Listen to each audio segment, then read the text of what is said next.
Hello everyone. तो आज हम बात करने वाले हैं निफ्टी के बेंचमार्क इंडेक्स में किस तरीके के मूवमेंट्स रहे। देखिए, जो शेयर बाजार का एक पैमाना है, शेयर बाजार को देखने का तरीका है, वो बेंचमार्क इंडेक्स से ही देखा जाता है कि निफ्टी में कितना मूवमेंट आया, कितना निफ्टी चला। देखिए, निफ्टी को चलाने वाले करीब 15 शेयर हैं जिनका वेट अप्रोक्सीमेटली 85% से 90% तक होता है। तो उन 15 शेयरों की परफॉर्मेंस पिछले, जब भी निफ्टी ने अपना टॉप कोई नया हाई बनाया, उस समय और पिछले हाई के बीच में कैसी रही, इसको थोड़ा समझ के सेंस लेने की कोशिश करेंगे। और जो थीम है वो आज का यही है कि भाई, हर तेजी के घोड़े डिफरेंट होते हैं, सेम घोड़े कभी काम नहीं करते हर तेजी में। तो चलिए देखते हैं इसको, एक्सेल शीट में इसको समझते हैं हमने जो वर्किंग की हुई है। देखिए, डेटा जो निकाला है, जो सबसे पहली तेजी एक बार जनवरी 2020 में आई थी, अ, जब निफ्टी ने 12,362 का हाई लगाया था। उसके बाद जो अगली तेजी आई, जो नया हाई जो बना, वो बना आपका 15 फरवरी 2021 को, 398 दिन बाद। देखिए, 398 दिन बाद हाई बना। तो ये जो हाई जो बना, इसमें जो रैली खरी निफ्टी ने, हाई टू हाई मतलब पिछले हाई से इस वाले हाई के बीच में 23% की रैली हुई। अब ये रहा इनके कंट्रीब्यूटर का कंट्रीब्यूशन, कितने कितने परसेंट इनके कंट्रीब्यूटर्स दौड़े। तो अगर मैं इनको इनको आप देखो, अगर इसको इसको अगर हम उसमें शॉर्ट कर लें, अगर लार्जेस्ट टू स्मॉलेस्ट में, तो आपको देखिए क्या नजर आता है कि टॉप परफॉर्मर उस समय था, उन 400 दिनों में 68.8% का रिटर्न दिया था इन्फोसिस ने। 42.9% का रिटर्न दिया था अल्ट्राटेक सीमेंट ने। 42% का रिटर्न दिया था टीसीएस ने। बजाज फाइनेंस ने 37% का दिया था। इस तरीके से बाकी मेरे को बोलने की जरूरत नहीं है, आपके सामने स्क्रीन पर नजर आ ही रहे हैं। लेकिन जिन्होंने अंडर परफॉर्म किया था वो कौन थे? वो था आईटीसी। आईटीसी ने 10% का अंडर परफॉर्मेंस दिया था उस टाइम में। मारुति मारुति सिर्फ 2% का कंट्रीब्यूशन दे पाया था। और एक्सिस बैंक सिर्फ 6% का कंट्रीब्यूशन दे पाया था 24% के निफ्टी के गेन के अगेंस्ट। तो इस तरीके से देखिए आप ये, अब आप जो उस समय तो सबसे ज्यादा कंट्रीब्यूट करने वाला इन्फोसिस था, लेकिन इन्फोसिस की हालत आज आप देखिए। जब आखिरी जो अभी रिसेंट हाई 7 जून को जो बनाया है मार्केट ने, हाई से मतलब ये है कि नीचे से घूम करके किसी हाई पे आया, जरूरी नहीं है पिछला हाई तोड़ा हो। तो ये नीचे से घूम करके जब आया है, अभी 16,800 तक गया था, फिर उसके 18,726 का हाई बनाया। उसमें इन्फोसिस का कंट्रीब्यूशन -22 है, टीसीएस का -5.8 है, रिलायंस का भी -8.3 है। अब देखिए, रिलायंस ने पहले पहली दो रैली में 32% का यहाँ कंट्रीब्यूशन दिया, यहाँ पे दिया 34%। 34% का गेन दिया, नॉट कंट्रीब्यूशन। अच्छा देखिए, आगे पिछली दो रैलियों में सिर्फ पिछली रैली में फ्लैट रहा और इस रैली में 8.3% डाउन हो गया, तो नहीं परफॉर्म कर पाया। भारतीय एयरटेल ने पहली दो रैली में देखिए आप 26% और 14% कर दिया, तीसरी में भी 24% कर दिया, लेकिन अगली में नहीं ये पार्टिसिपेट कर पाया उस हिसाब से। अभी तक तो -0.5% का इसने दिया। अब heavy weight, second heavy weight की अगर बात करें, H D F C bank देखिए, पहले पहले जब जब रैली आई थी 23% की, उसमें 25% इसने इंडेक्स के साथ कंट्रीब्यूट किया था। उसके बाद दूसरी वाली में सिर्फ 4% कंट्रीब्यूट कर पाया, और उसके बाद नेगेटिवली इसने कंट्रीब्यूट किया है। तो एल एन टी एक ऐसा रहा कि एल एन टी ने देखिए चारों में कंट्रीब्यूट किया है। तो चारों, इन इन चारों टाइम फ्रेम को में अगर हम देखें, तो पॉजिटिव देने वाले एक अल्ट्राटेक सीमेंट है, एक बजाज फाइनेंस है। बजाज फाइनेंस ने भी एक जगह यहाँ देखिए माइनस में दिया है, इसलिए ये भी नहीं है। ये आईसीआईसीआई बैंक पिछले 3-4 सालों से, जब से इसकी री रेटिंग हुई है, चंदा कोचर के सारे की जो जो भी प्रॉब्लम्स थी उनसे रिलेटेड, उनके टाइम की, उनको क्लीन अप करने के बाद इसने आउट परफॉर्म किया है मार्केट को। और चारों ही टाइम फ्रेम में देखा जाए तो इसने पॉजिटिव रिटर्न्स दिए हैं। हालांकि इस वाले में फ्लैट रहा, आखिरी वाले में फ्लैट रहा, क्योंकि अब ये काफी चल चुका है, तो इसमें गुंजाइश अभी कम बचती है इसकी वैल्यूएशन के हिसाब से देखा जाए तो।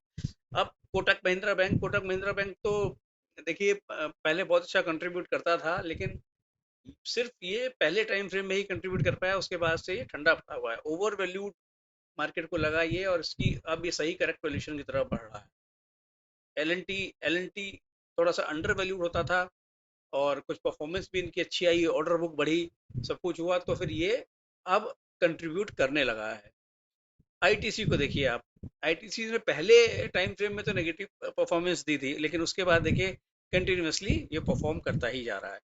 तो अब अब आप ये देखिए कि इस पूरे चार्ट को अगर आप ध्यान से देखें तो हर बार हर बार जब भी निफ्टी अब इसको जैसे पहले टाइम फ्रेम में देखिए, पहले घोड़े कौन से थे? इन्फोसिस, अल्ट्राटेक सीमेंट, टीसीएस, बजाज फाइनेंस, एशियन पेंट, ये थे। रिलायंस भी ले लेते हैं, 32% कर दिया।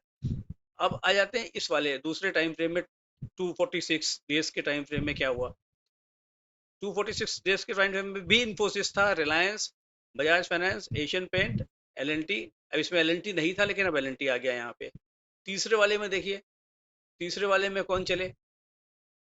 तीसरे वाले में आईटीसी चला। आईटीसी पहले दो पीरियड में, मतलब ये 398 और 246 दिन, करीब करीब 2 साल तक ठंडा पड़ा रहा, नहीं कंट्रीब्यूट कर पाया, लेकिन अब जाकर के इसने 38% का गेन दिया इस वाले इस टाइम फ्रेम में, 408 दिन वाले टाइम फ्रेम में। आईसीआईसीआई बैंक ने अच्छा खासा, ये भी नहीं था पहले, 25% का गेन इसने यहाँ दिया। भारतीय एयरटेल आ गया, मारुति आ गया यहाँ पे, एल चल ही रहा है, तो यहाँ पे कुछ कंट्रीब्यूशन दिया आपको एक्सिस बैंक ने।